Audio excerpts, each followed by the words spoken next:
Mais je veux être très clair avec nos compatriotes, il n'y aura aucun rattrapage sur leur facture d'électricité. Les consommateurs français ne verront aucun rattrapage lié à ce besoin de financement sur leur facture en 2023.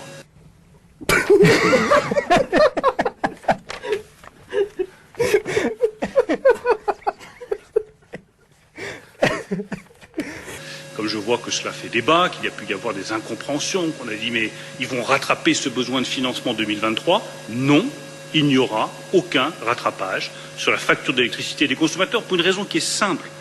Nous avons pris avec le président de la République une promesse. Cette promesse, nous la tiendrons. Ouais, et la France devait mettre l'économie russe à genoux, n'est-ce pas ?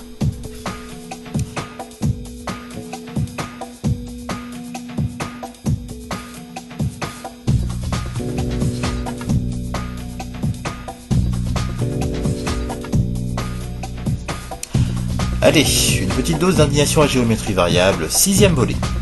Comme nous n'avons pas eu le temps de faire tout le tour de l'actualité, on va faire un récap ici. Donc récemment nous avons parlé du fameux réchauffement climatique et des canicules qui vont tous nous tuer, que la pluie était une canicule asymptomatique et tout. Alors expliquez-moi comment Jean-Michel Trogneux ne s'effrite pas sous cette chaleur lors de sa visite au Havre faite à l'éventuel futur président de la République. Ouais, vous savez, celui qui a participé activement au fiasco de la politique du poudré.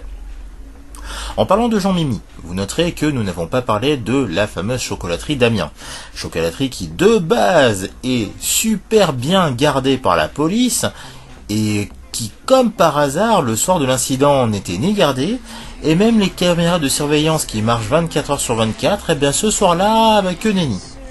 Bref, jugement express, les agresseurs condamnés, et la justice va toujours plus vite pour ces gens-là. Voilà, c'est l'égalité. Alors les 100 jours d'apaisement sont terminés, donc on a fait un bilan rapide, et vous noterez que nous n'avons pas parlé des différentes cagnottes, dont celle du policier qui a buté Naël.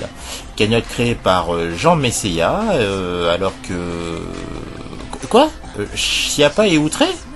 Vas-y, balance les images. Je pense qu'il serait souhaitable effectivement de savoir qui a donné à cette cagnotte, parce que je crois que c'est une forme de complicité. On a là quelqu'un qui a commis des faits très graves.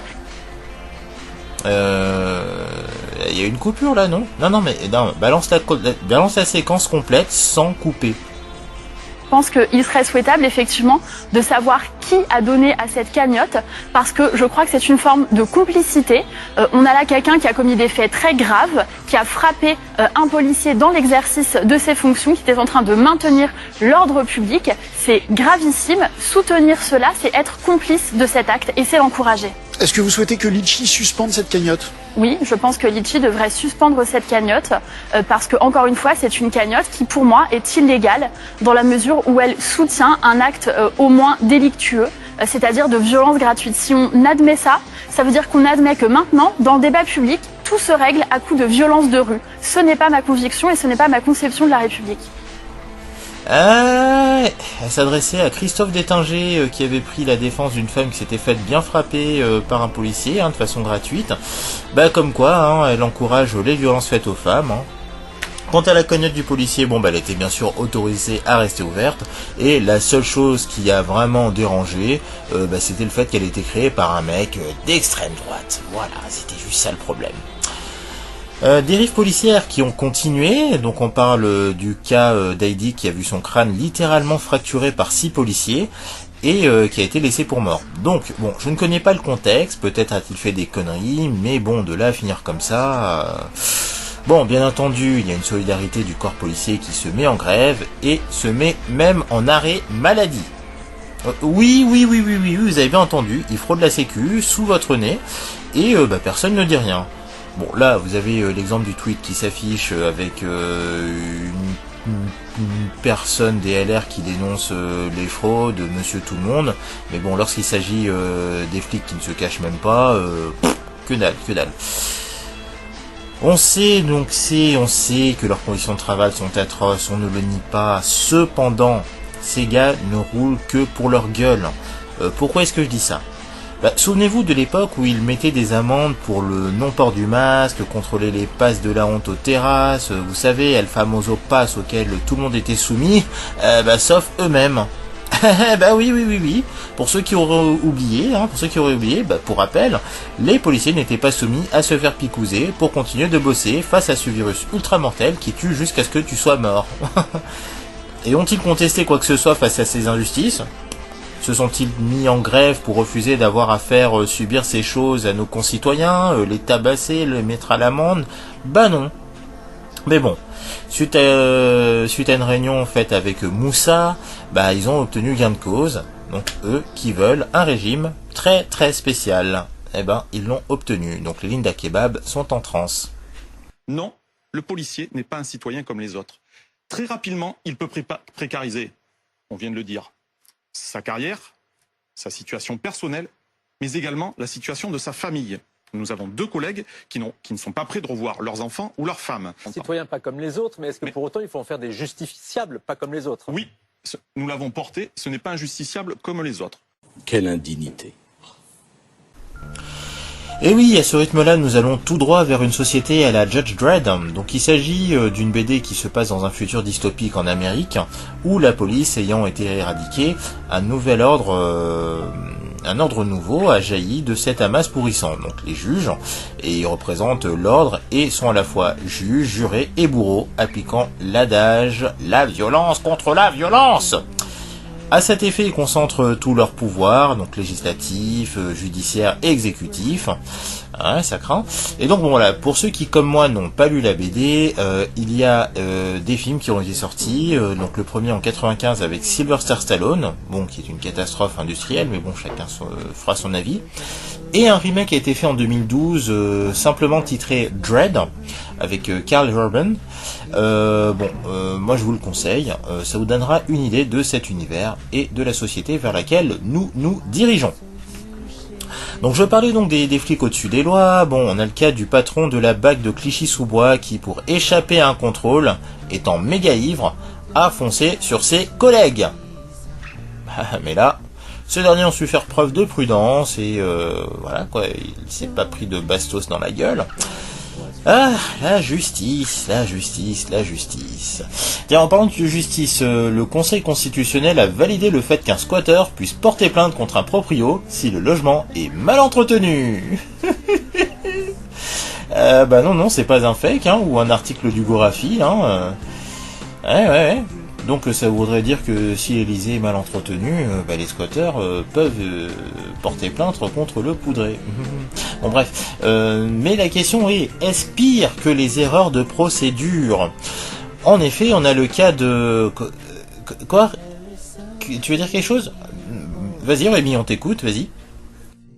Après 10 ans de procédure, un homme de 71 ans a été condamné en appel à 12 ans de prison pour viol sur mineur et agression sexuelle sur 3 adolescentes. Et RMC nous révèle aujourd'hui, RMC le Midi Libre notamment, que cet homme ne mettra pas un seul pied en prison pour la simple et bonne raison que la Cour de cassation a cassé le jugement. Et oui, parce qu'il manquait 2 mots dans la vie de justice, il manquait 2 mots sur la condamnation et donc c'est pas possible. La Cour de cassation a dit non, il faut casser le jugement parce qu'il n'est pas correct.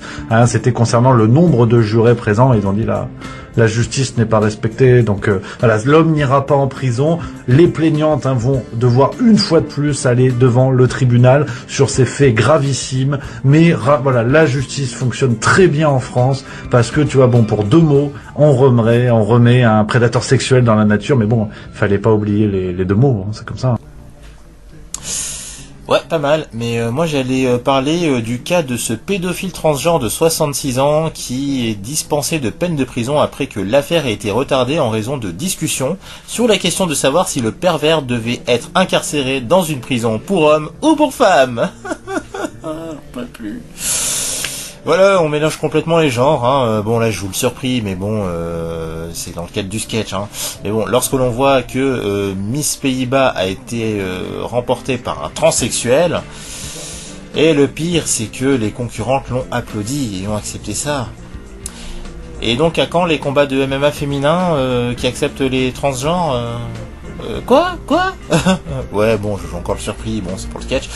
Oui, on a eu ce cas-là, un combat qui a opposé un transsexuel à une femme. Et lorsque j'ai vu les images de Fallon Fox qui a démoli littéralement son adversaire, j'ai littéralement vomi. Bon, vu qu'on parle sport, parlons des JO de Paris qui auront lieu l'année prochaine avec plusieurs scandales. Donc, lors de notre Zingeo Talk sur les JO, notre équipe vous a évoqué, entre autres, l'arnaque de la billetterie ou la mascotte toute dégueulasse produite en Chine. Bon, là, on a cette fois-ci le cas de l'alcool qui sera interdit dans les enceintes sportives, sauf pour les VIP. Eh oui, en effet, il est important de bien discriminer. Vous n'êtes pas de la même classe, on n'a pas les mêmes valeurs. Quoi d'autre? Oui, les bouquinistes seront priés de partir pendant ces événements. Les fameuses boîtes vertes, menacées de disparaître pendant les Jeux Olympiques de Paris. Ce sont près de 600 boîtes réparties le long des quais de Seine qui devraient être démontées puis retirées en vue de la compétition. La mairie a tranché cette semaine. Une mesure qui ne semble pas aller dans le sens des bouquinistes parisiens. Je pense qu'on appartient au paysage de Paris. On est souvent présenté comme étant une sorte de monument historique. Ça fait 4 siècles qu'il y a des commerces de livres sur Paris et on va être effacé, gommé, chassé comme une mouche de dessus un gâteau pour, nous dirons, répondre à quelque chose qui m'échappe complètement. Les étudiants seront également priés de dégager de leur logement pendant les JO, tout comme les SDF qui seront priés de quitter Paris. Ouais, c'est ça, virez-moi ces gueux, laissant place aux élites. Voilà, vous avez voté, voilà, vous êtes contents. Donc élites qui nous font la morale avec l'écologie, comme quoi nous sommes des pollueurs qui devons désormais prendre le train à la place de l'avion, #passe carbone. Je pourrais parler de ces politiciens qui se rendent en convention en jet pour... mais bon, voilà. Mais bon, on y a tellement fait allusion, mais là on va parler de ces artistes soi-disant engagés comme Leonardo DiCaprio qui lui passe ses vacances sur un yacht d'1 milliard de dollars qui contient 450 000 litres de diesel, ou même Harrison Ford qui nous a fait la leçon climatique sur France 2 alors que lui vole dans un jet privé. Non mais regardez cette séquence. And if we don't get off our ass and do it now, we're going to lose this place. La nouvelle génération est inquiète, profondément inquiète. Les politiques de la planète, en revanche, selon vous, répondent assez vite à cette urgence climatique, à cette biodiversité qui est en train de s'éteindre? My God, no. No. And this has been enabled purposefully by denigrating science. And it absolutely does not serve our survival. Bon, rien que ça devrait vous mettre la puce à l'oreille, mais non, les gens obéissent, prennent le train, mais se plaignent de voir le prix du train plus cher que le prix de l'avion. Bon, déjà qu'il y a une surtaxe pour rejoindre l'aéroport d'Orly via la ligne 14 pour les Parisiens. D'ailleurs, en parlant de RATP, Mongolito a prouvé qu'il était aussi bon directeur qu'il a été Premier ministre.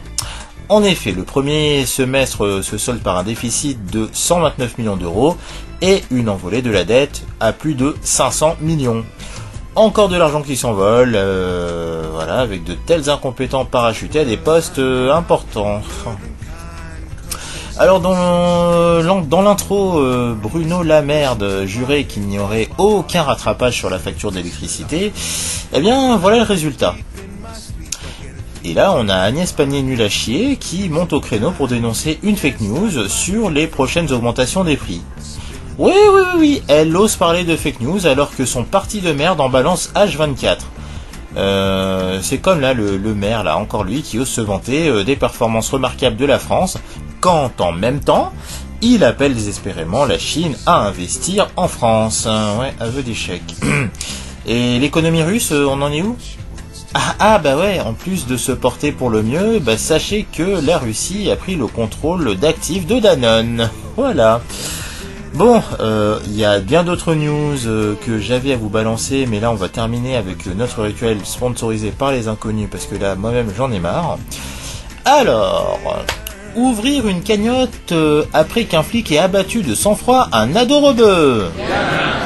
Mais en ouvrir une pour un gars qui a défendu une femme frappée par un flic pourri.